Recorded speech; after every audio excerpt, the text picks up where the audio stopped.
영감으로 블레셋을 이긴다라는 제목으로 같이 본문을 중심으로 은혜를 나누기 원합니다. 자, 17절 보니까요. 자, 17절 같이 한번 읽어봅시다. 시작. 이스라엘이 다윗에게 기름을 부어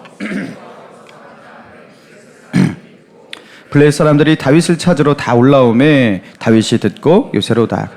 자, 다윗이 통합 이스라엘 나라의 왕이 되었어요. 그리고 그 소식을 누가 들었다고요? 블레셋 사람들이 들었습니다. 그리고 그들이 어떻게 합니까? 다윗을 찾으러 올라왔다. 자, 다윗이 왕으로 있는 그 이스라엘, 그죠? 그 이스라엘을 쳐들어온 건데요. 그동안 블레셋이 좀 잠잠했던 것 같았어요. 그런데 가만히 있다가 왜 다윗이 왕이 되니까 이렇게 쳐들어온 것입니까? 이들이 왜 쳐들어온 것이죠? 여러분, 이스라엘이 이스보셋 진영, 사울의 이스보셋 진영과 다윗의 진영, 이렇게 유다 진영으로 이렇게 갈라져서 두 진영 간의 싸움으로 7년여간의 시간을 보낼 때, 여러분, 그때 이것을 가장 반기고 좋아했던 사람들이 바로 블레셋 사람들이었던 거예요. 여러분, 이스라엘이 강성해지면 블레셋은 위험해지는 것이고, 또 블레셋은 그동안 자신들이 그렇게 마음대로 침략하고 탈취하고 때로는 이렇게 수비대도 두면서 그렇게 자신들이 조공도 받고 이랬던 블레셋인데 자신들의 이득도 없어지게 되는 거예요.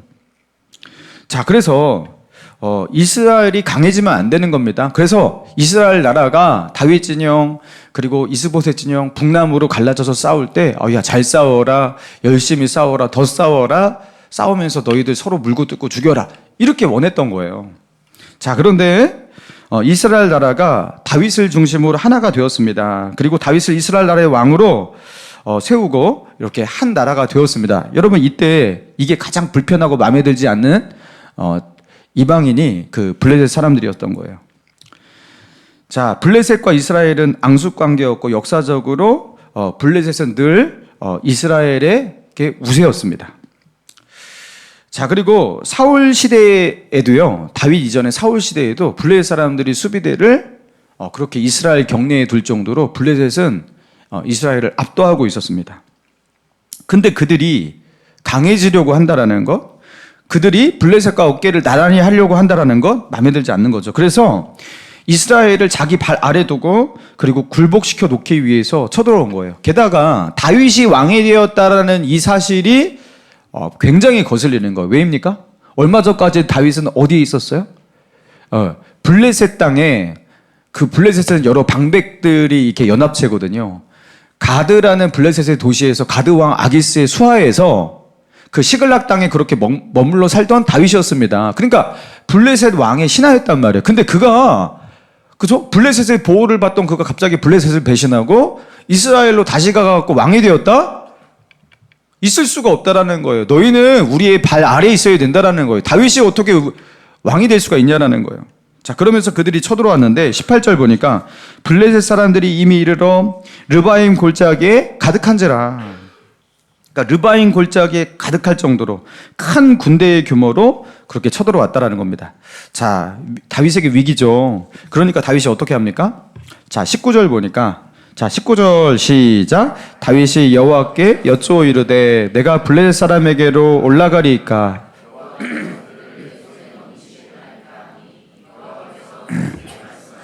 올라가라, 내가 반드시 블레셋 사람을 내 손에 넘기리라 하신지라. 자, 다윗이 여호와께 여쭈어 이르되, 자, 하나님께 여쭈니까, 물어보니까, 자, 어떻게 여쭈었어요? 내가 블레셋 사람에게로 올라가리까 하나님께서 그들을 내 손에 넘기시겠습니까? 자, 이렇게 여쭈었어요. 자, 그러니까 하나님께서 다윗에게 응답을 주시는데요.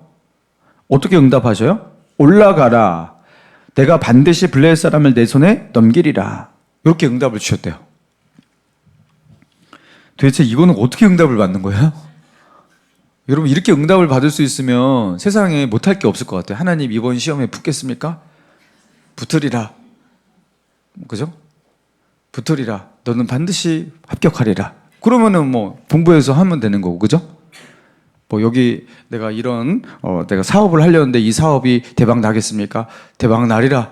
뭐 그러면 하면 되는 거고, 쫄딱 망하리라고 안 하면 되는 거고, 그죠? 여러분, 이렇게 응답하시면 진짜 좋을 것 같은데, 그죠? 다윗은 도대체 어떻게 이런 응답을 받는 것일까? 하나님께 이렇게 질문을 했을 때 하나님께서 정확한 언어로, 문장으로 이렇게 응답을 받을 수 있다면 우리의 삶에 얼마나 놀라운 일이 펼쳐질까.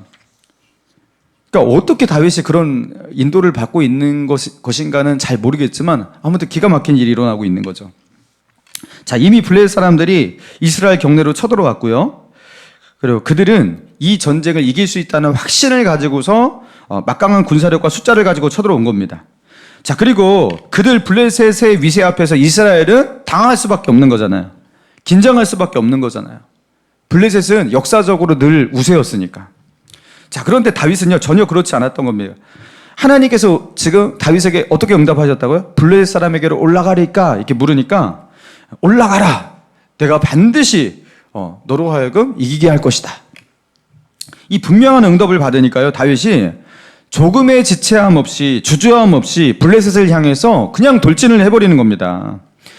진영을 갖추고서 뭐 이렇게 전열을 가다듬고서 이렇게 분위기를 보고서 뭐 이런 시간도 없는 거예요.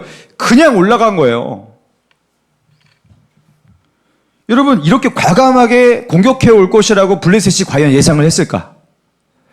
그죠? 이 목숨을 건 전쟁을요, 이렇게 과감하게 지체 없이, 주저 없이 이렇게 공격해 올 것이라고 블레셋이 과연 예상을 했을까? 예상을 못 했을 것 같아요.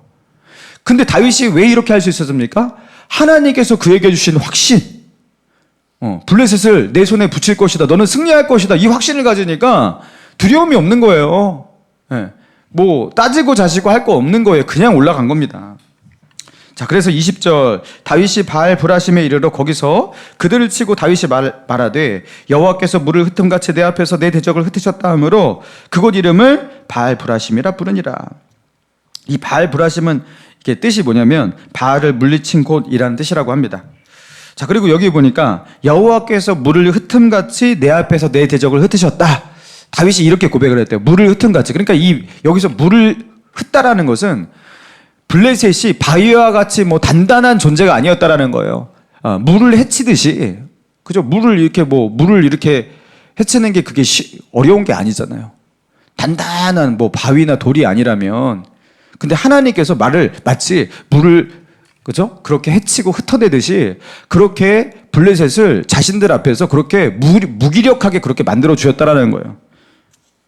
그래서 이 블레셋 사람들이요, 대패를 하게 돼요. 이스라엘의 다윗에게 대패를 했는데요. 자, 21절 보니까 거기서 블레셋 사람들이 그들의 우상을 버렸으므로 다윗과 그의 부하들이 치우니라. 얼마나 이 블레셋 사람들이 황급하게 도망갔으면 그들이 귀중하게 여기는 그들의 우상, 뭐 다곤의 신상 이런 것들을요 그냥 버리고 도망갔다라는 겁니다. 자, 그리고 이 블레셋 사람들이 너무나 수치스러웠어요. 이스라엘에게 이렇게 대승을 거두는 게 아니라 아주 대패를 했다라는 것, 그리고 그렇게 내빼고 도망했다라는 것, 이것이 너무나 수치스러워서 그래가지고 다시 쳐들어옵니다. 이번에는 다윗을 반드시 이기겠다고 지난번에 패배를 서륙하겠다고 다짐하면서 올라왔던 거예요. 그러니까 아마도 군사를 더 많이 모아가지고 더 동원해가지고 그렇게 르바임 골짜기를 그냥 메울 정도가 아니라 차고 넘칠 정도로 그렇게 많은 군사력을 동원해서 가지고 쳐들어온 거예요. 이 두 번째 전투입니다. 그리고 이전에 다윗이 주저없이 그냥 공격해 와가지고 당했잖아요.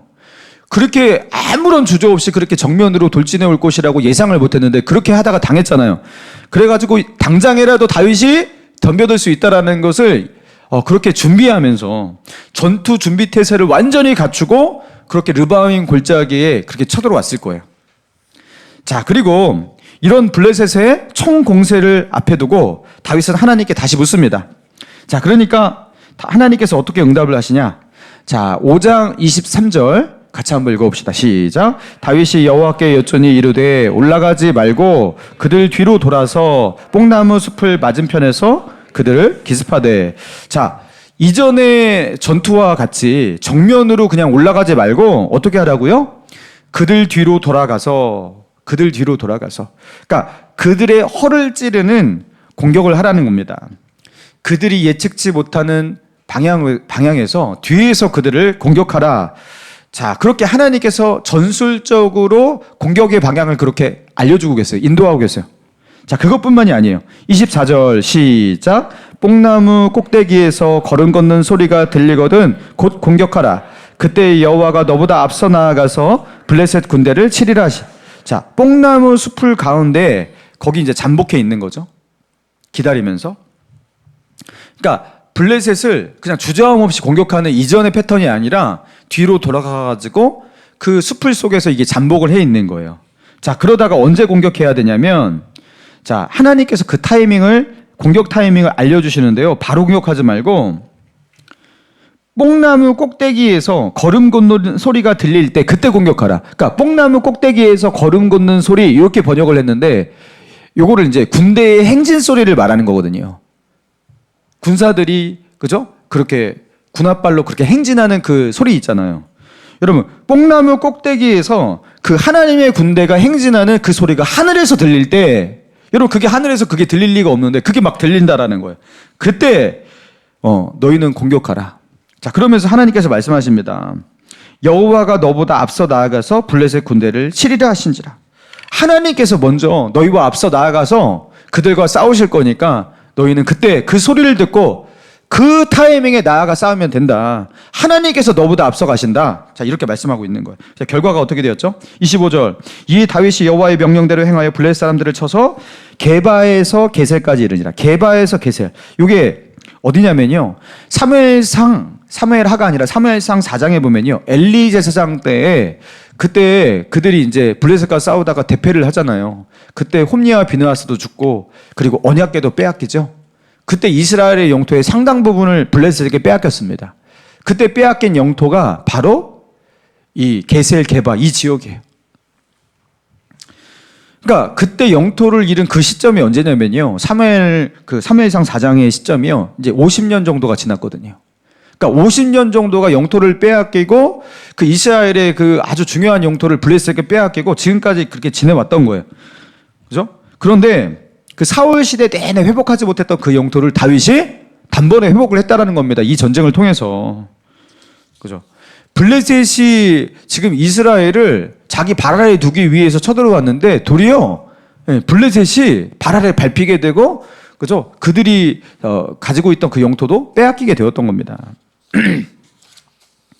자, 그러면서 늘 블레셋에게 열세였고 지배를 당했던 이스라엘인데 다윗 시대가 되어서 이제는 바뀌게 되었어요. 이때부터 블레셋은 그죠?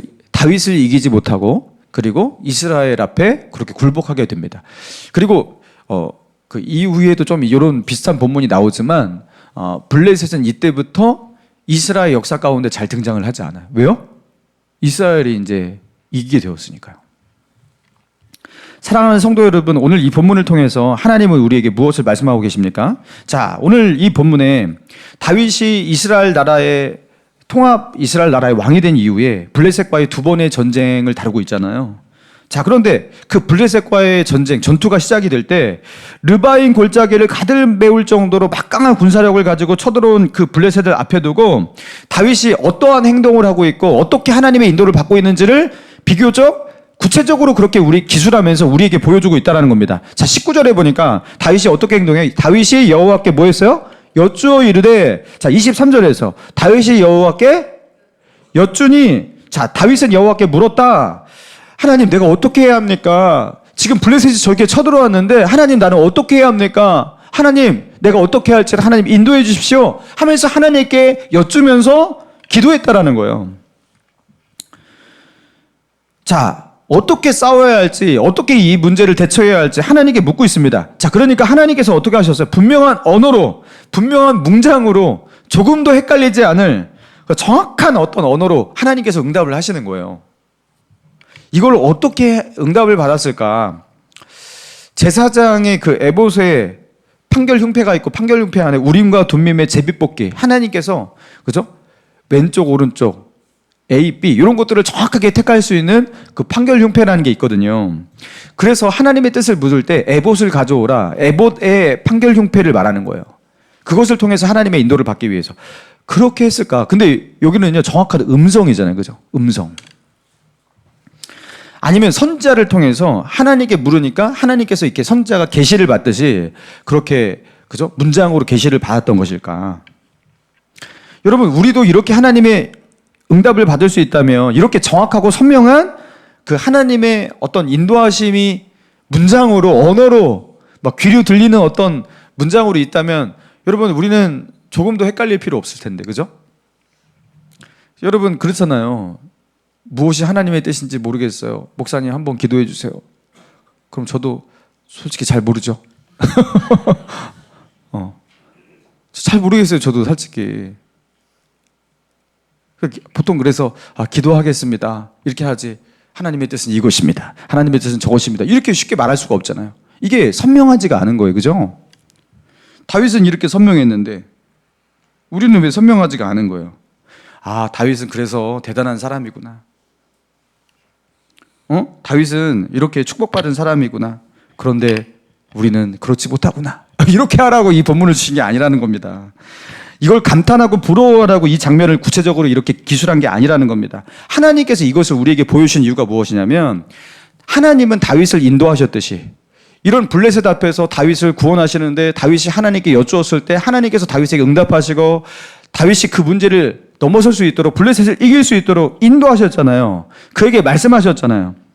자, 우리가 하나님께 여쭈고 하나님의 인도를 구하면 다윗을 인도하신 하나님은 우리도 인도하실 것이다. 여러분 그것을 말씀하고 있는 거예요. 자, 첫 번째 전투에서 하나님의 인도하심이 다윗에게 어떻게 임했습니까? 네가 올라가라, 너는 반드시 승리할 것이다 하면서 다윗에게 무엇을 주셨어요? 승리의 확신을 주셨잖아요. 두려움이 아니라, 근심, 걱정, 염려, 주저함이 아니라 담대함과 확신을 주셨잖아요. 지체함 없이 블레셋과 싸울 수 있게 만드는 승리의 확신을 주셨단 말이에요. 이 목숨이 달린 이 전투에서 머뭇거리지 않고 과감하게 나아갈 수 있는 그런 담대함을 주셨단 말이에요. 그리고 두 번째 싸움에서는요, 하나님의 인도하심이 좀 달랐어요. 싸워야 할 방향을 하나님께서 알려주십니다. 정면으로 나아가지 말아라, 뒤로 돌아가라. 그리고 타이밍도 하나님께서 인도하십니다. 기다려라.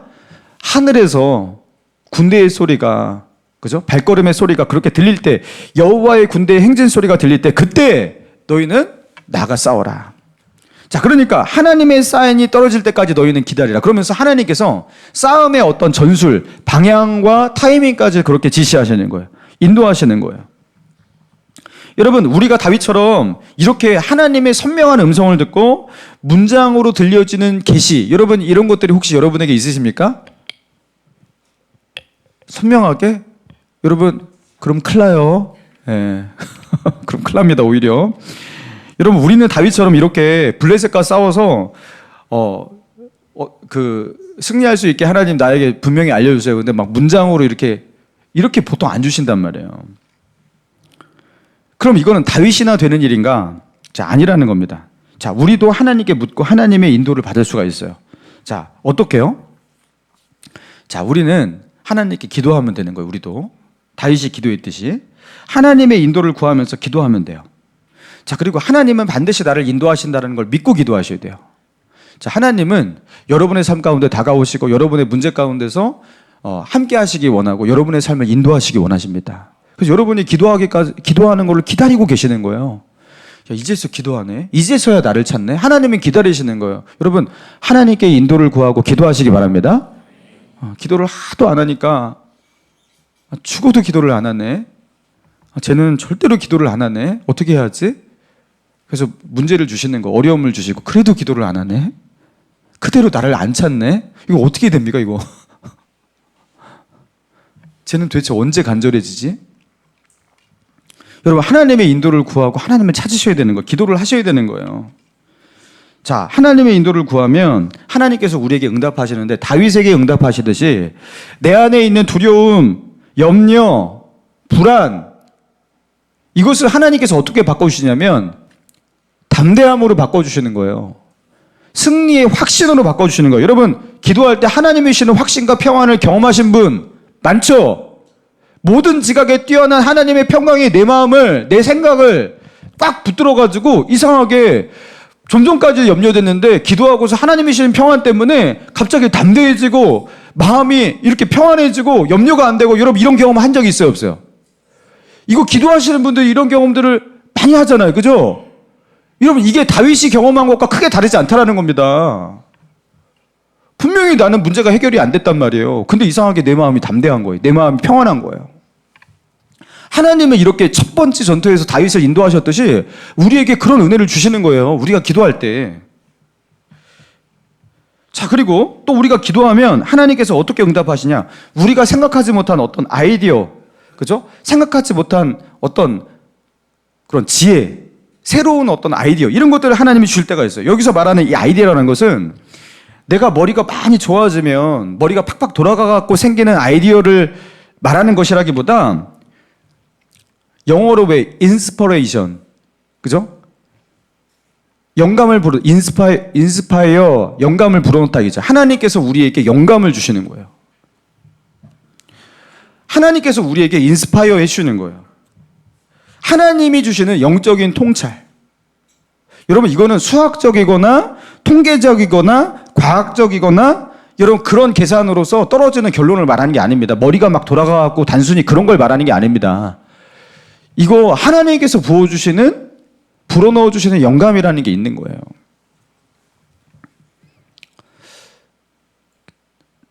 한 1년 정도 된 것 같아요. 작년 이맘때. 사실 그 당시 지금 이게 성전 공사 잘 진행되고 있고 은혜 가운데 잘 이렇게 마무리가 되고 있는데요. 작년 딱 1년 전만 해도 저는 이 성전 문제로 진짜 고민 많이 했어요. 교회의 미래를 놓고 걱정이 많이 되고 고민이 많이 되었습니다. 앞으로 어떻게 해야 하는 것인가? 내가 어떻게 선택을 하고 어떻게 나아가는 것이 하나님께서 인도하시는 길일까? 가만히 넋놓고 그냥 기다리고 있는 게 맞는 것일까? 아니면 미래를 준비하면서 뭔가 이렇게 하는 게 맞는 것일까? 공간 문제를 이걸 어떻게 내가 준비를 해야 되는 것일까? 목감 신일교회의 미래는 어떻게 될 것일까? 계속해서 우리의 교회는 부흥할 수 있을까? 뭐 이런 모든 거에 대해서 다 선명하지가 않은 거예요. 그러면서 이제 6층에는 다른 그죠? 뭐 당구장도 하고 있고 다른 영업을 다 하고 있었잖아요. 근데 이렇게 알아보니까 6층의 소유주가 매물로 이렇게 내놓았다는 걸 알게 되었습니다. 그래도 고민이 되더라고요. 아니, 미래를 알 수가 없으니까요. 그죠? 미래를 알 수가 없으니까요. 우리 목감신일교회가 계속해서 부흥하고 성장하고 꼭 그럴 법은 없는 거잖아요. 계속해서 새 가족이 오고 계속 여러분 대부분의 뭐 한국 교회가 그렇지 않고 뭐 인구도 줄고 있고 그죠? 뭐 목감에 뭐 입주가 있는 것도 아니고 그러면서 고민이 많이 되었어요. 자, 그러면서 계속해서 이제 하나님께 기도를 했는데 제가 기도하다가 어느 날 기도를 계속하니까 기도를 하나님이 인도하세요. 여러분 기도를 할 때 하나님이 주신 축복은 뭐냐면요. 기도를 하면 기도를 할 수 있는 힘을 주세요. 그리고 기도를 인도해 주세요. 나의 기도를 하나님께서 인도해 주시는 거예요. 그래서 여러분 그래서 무작정 기도를 하셔야 되는 거예요.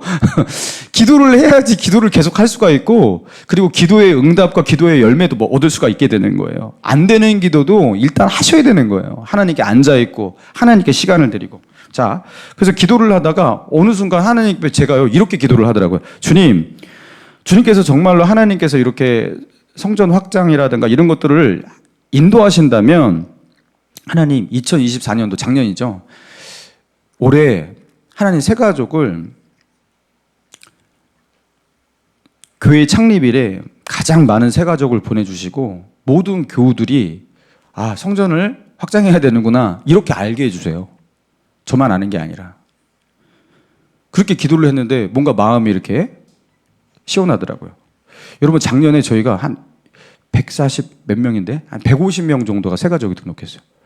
야, 그거 다 정착했으면 저희 교회 300명입니다. 벌써 300명 넘습니다.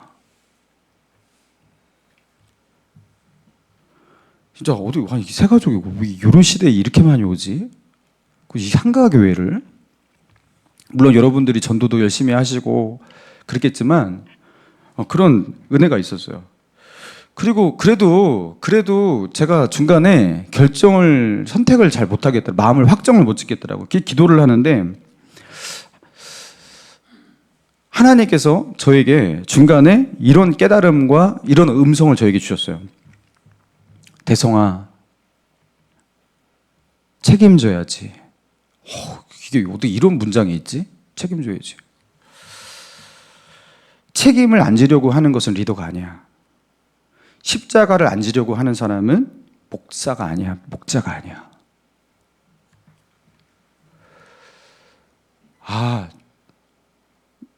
이걸 누가 책임지지? 이런 의문 속에서 이걸 어떻게 이걸 감당할 수 있지? 누가 책임질 수 있을까? 이런 생각이었는데 그걸 책임져야 되는 게 리더고 그게 목사의 숙명인 거예요. 근데 그거를 책임지기가 부담스러우니까. 그죠? 십자가 지겠다고 죽음도 각오하겠다고 모든 걸 걸고 주님 따르겠다고 하는데 그거 책임지기가 싫은 거예요. 그래서 그때 주님, 제가 그렇게 십자가 지겠습니다. 책임지겠습니다. 그러니까 그렇게 기쁘더라고요. 마음이 그렇게 가볍더라고요. 아무것도 된 것이 없는데 일단 마음에서는 확신과 평안, 담대함, 승리 다 있더라고요. 여러분, 이렇게 시작이 된 겁니다. 네. 그리고서 뭐 당회도 하고 이렇게 진행이 됐던 겁니다. 여러분, 기도하면 하나님께서 인도를 하시는 거예요. 이게 밖에서 말씀하시는 건지 내 안에서 말씀하시는 건지 하나님이 주시는 그 영감이라는 게 기가 막힙니다. 하나님이 우리의 삶을 인도하시고 우리가 나아갈 길을 인도하시는 거예요. 여러분, 다윗만 이렇게 사는 게 아니라 우리도 이렇게 살 수가 있는 거예요. 여러분, 기도하시면 됩니다. 여러분, 사업이 어려워요. 어떻게 할지를 모르겠어요. 직장에서 어떤 큰 문제가 있고 어려움에 직면하셨어요. 인간관계 가운데 내가 너무나 큰 어려움 가운데 있어요. 여러분, 어떻게 합니까? 가정에서 어려움이 생겼고 자녀의 문제가 있고 여러분 고민이 돼요. 미래에 대한 염려가 있고 불안이 있어요. 어떻게 해야 할지 모르겠어요. 여러분, 이때 어떻게 해야 됩니까? 여러분, 이 모든 문제를 다윗이 하나님께 가지고 나아가 여쭈었듯이 여러분, 우리가 하나님께 나아갈 수가 있는 거예요. 그리고 하나님께 기도하면 됩니다. 여러분, 하나님의 인도하심이 분명히 여러분의 일단 기도를 이끌 거예요. 기도하는 사람에게 기도할 수 있는 힘을 주시기 시작할 거예요. 그리고 하나님을 찾는 간절함을 주고 여러분의 기도와 문장을 하나님께서 만들어 주실 거예요. 그러면서 하나님께서 어느 순간 기도가 채워지면 어떤 일이 일어나냐면요, 문제가 완전히 다르게 보이는 거예요. 이 문제가 좀 전까지는요 이렇게 보였거든요. 근데 이게 완전히 다른 국면으로 보이기 시작할 타이밍이 있는 겁니다. 이게 안 될 거라고 생각했거든요. 근데 갑자기 될 거라고 생각이 되는 그런 변화의 시간들이 있다라는 거. 이게 영감이거든요. 되게 부정적이었거든요. 근데 갑자기 긍정적으로 바뀌기도 하고. 하나님께서 우리의 마음과 생각을 지키시리라. 여러분, 그 말씀이 문장 그대로 이루어집니다. 우리 마음 가운데. 위로부터 모든 지각에 뛰어난 하나님의 평강이, 성령이 우리의 마음과 생각을 다스리시고 여러분, 모든 것을 다르게 보이게 하시는 거예요. 여러분, 기도를 계속하면 이런 일이 일어납니다. 문제를 바라보는, 문제를 해석하는 통찰력. 여러분, 영감을 하나님이 부어주시는데 이게 저는 하늘의 지혜라고 생각해요. 하늘의 지혜. 여러분, 이거는 열심히 공부 잘하고요, 뭐 상식에 뛰어나고요, 뭐 계산을 잘하고요, 뭐 추측력이 있고, 여러분, 이거와 상관이 없어요. 여러분, 이거는 기도하고 하나님께 여쭙고 나아가는 사람에게 하나님이 부어주시는 영감이에요. 여러분, 하늘의 영감. 여러분, 이건 기도해야지 받는 거예요. 여러분, 기도 안 하면 못 받아요. 왜 기도를 안 하시는 거예요, 도대체? 금요철을 왜 안 나오시는 거예요?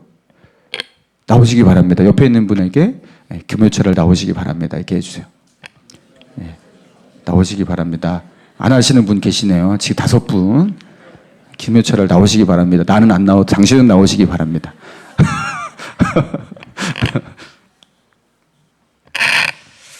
그죠? 나는 안 나와도 당신은 꼭 나와서 축복을 받으셔야 되니까, 그죠? 왜 그러냐면 내가 내 힘으로 해결할 수 없는 문제, 여러분, 그게요, 기도해야만 해결되는 문제들이 진짜 많습니다. 하나님께서 그때까지 기다리시는 거예요. 하나님을 의지하는 그 자리로 나올 때까지, 하나님께 기도할 때까지, 무릎을 꿇을 때까지, 얘가 하나님을 간절히 찾을 때까지. 여러분, 하나님께서 언제까지 코너로 몰아가셔야지 여러분 기도하실 겁니까?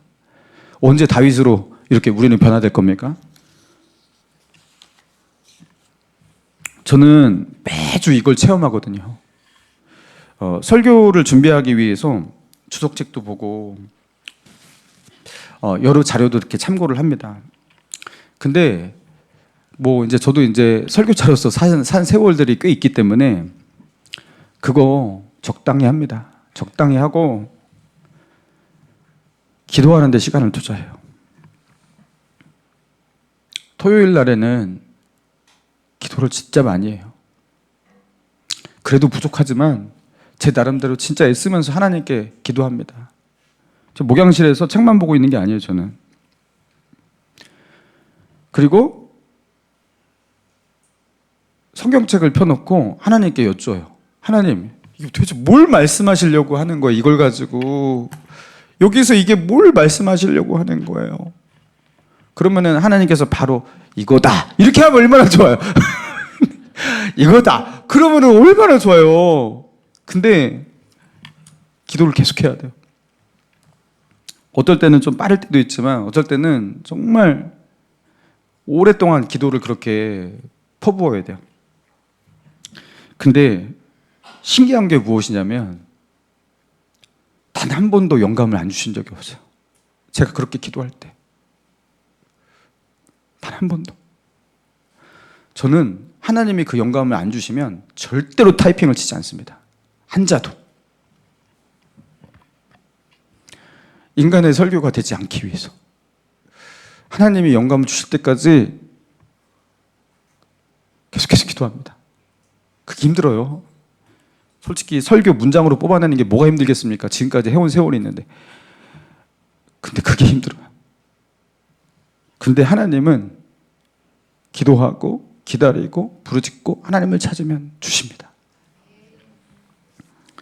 그래서 그 생각을 해요.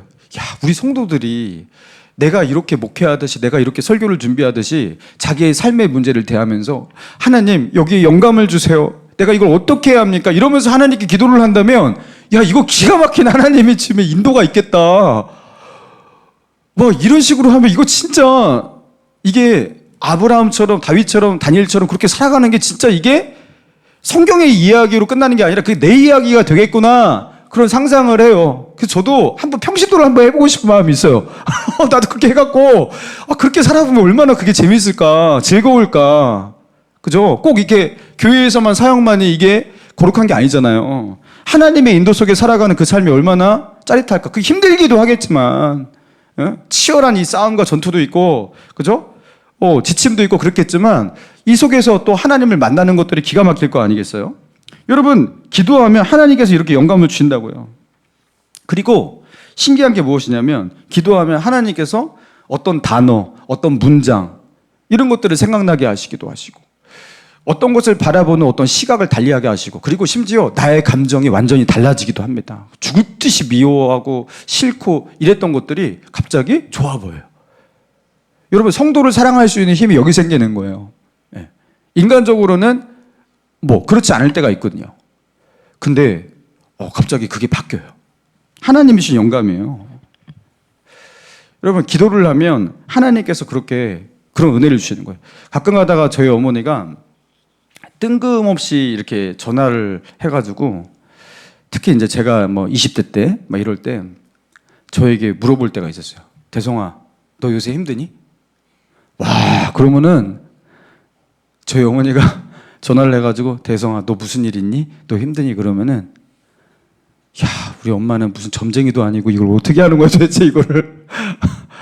여러분 이거 기도하는 사람에게 부어주시는 그 영감이 아니 저는 나가 살고 있는데 저를 어떻게 아냐고요. 어머니가 기도하고 있고 자식을 위해 기도하고 있으니까 그 속에서 이게 뭐 하나님이 주시는 그게 있나 봐요. 하나님의 그 뭔가 주시는 인사이트가 있는 거예요. 때로는 뭐 꿈꾸게 하실 때도 있고 막 그러는 거예요. 자식 걱정 늘 하는 어머니라서 그런 일이 일어나는 게 아니라 기도하는 사람에게 이런 은혜가 있는 겁니다. 여러분 제가 목회를 놓고 기도하고 성도를 위해서 기도하고 그러면은 저에게도 그런 일 기도하다가 어떤 성도가 생각나요. 그래갖고 기도를 멈추고 그 성도한테 전화를 해요. 그걸 100% 전화 안 받아요. 여러분 전화 안 받는다는 게 뭔 뜻인지 여러분 아시죠?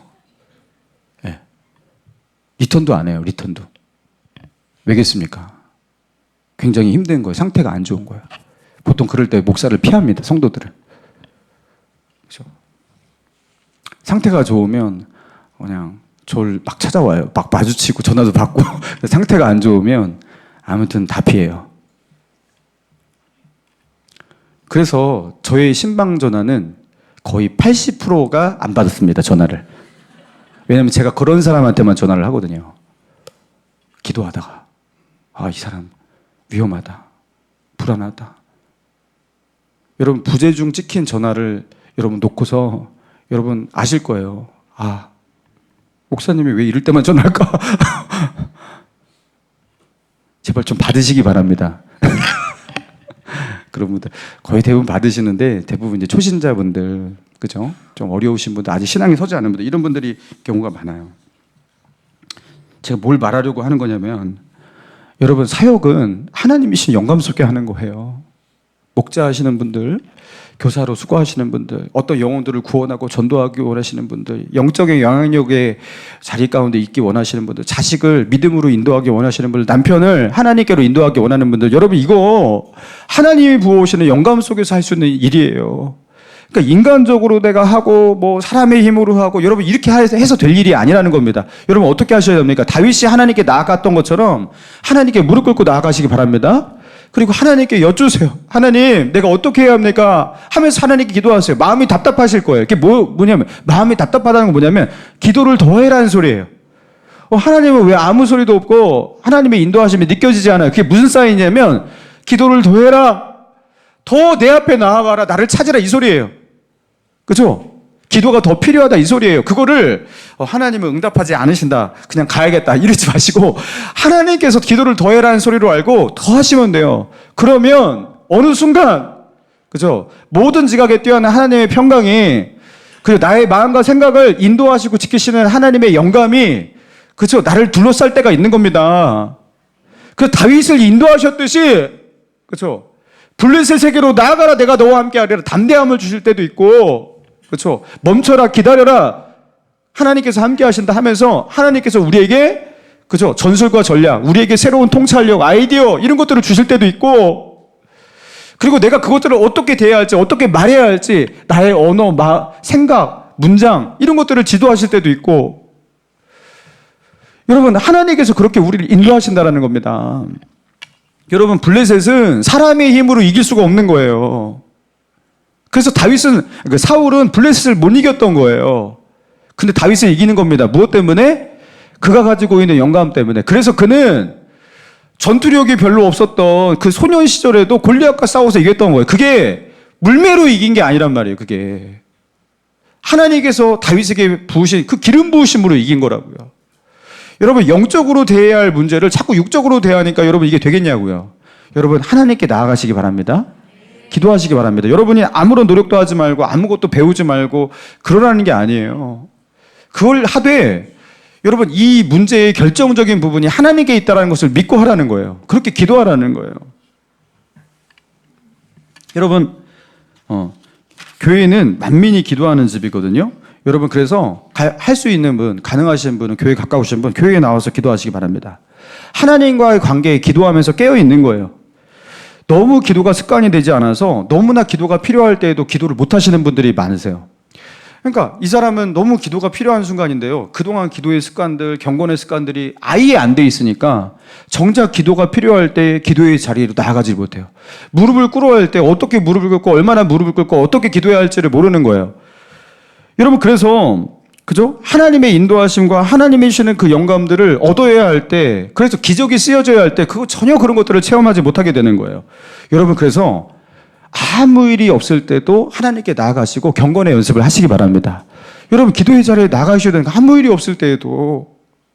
그리고 어떻게 아무 일이 없어요.